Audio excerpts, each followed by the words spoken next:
Alright, this video is for, well, actually I've never made a YouTube auto repair video before, but I've gotten a lot of benefit out of them, and I had, YouTube failed me on this one, so I figure I better make one and help out the people who are looking for the same thing.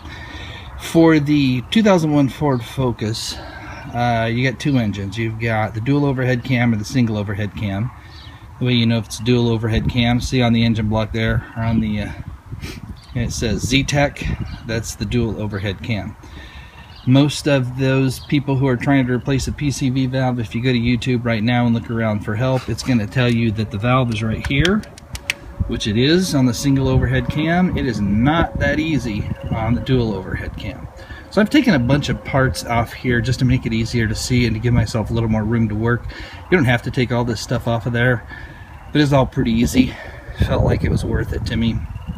And essentially, where the PCV valve, we'll look at it real easy. This little hole down here that's where the valve goes. And you see I've got here my hand on the end of this piece. You'll know if you've seen the other videos for the other engine, there's what the PCV, the old one, looks like. That doesn't look like what the valve is for the single overhead cams.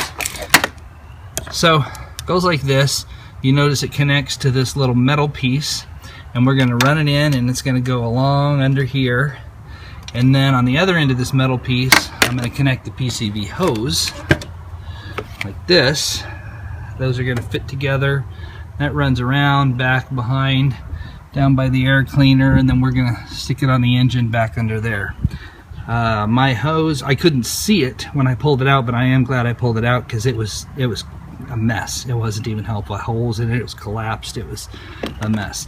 The only other thing you really need to know here, and the reason I pulled this battery compartment, is down here, when this little metal piece, see that little bracket on it? Well, it fits in there like that. You can't see the screw that's holding it in. That screw goes right down there into the side of the engine block, and that is a Torx head screw.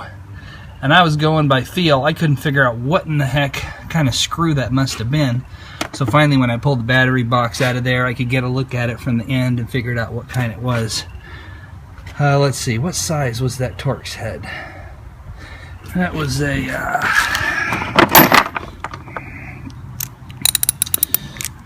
let's see here, T30.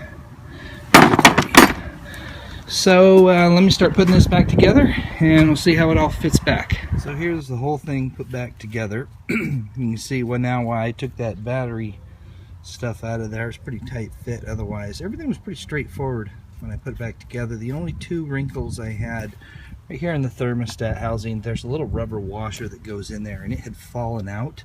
I didn't see it. So when I put the whole thing back together without that washer, I was leaking antifreeze pretty good there against the engine block. And then on back here, you can see the silver lining on the hose. It has an unusual kind of clamp that clamps it into the where it goes into the engine, and I could not get that clamp fastened. It's not a regular hose clamp. Other than that, though, everything else went back together pretty straightforward and was not really much of a problem at all.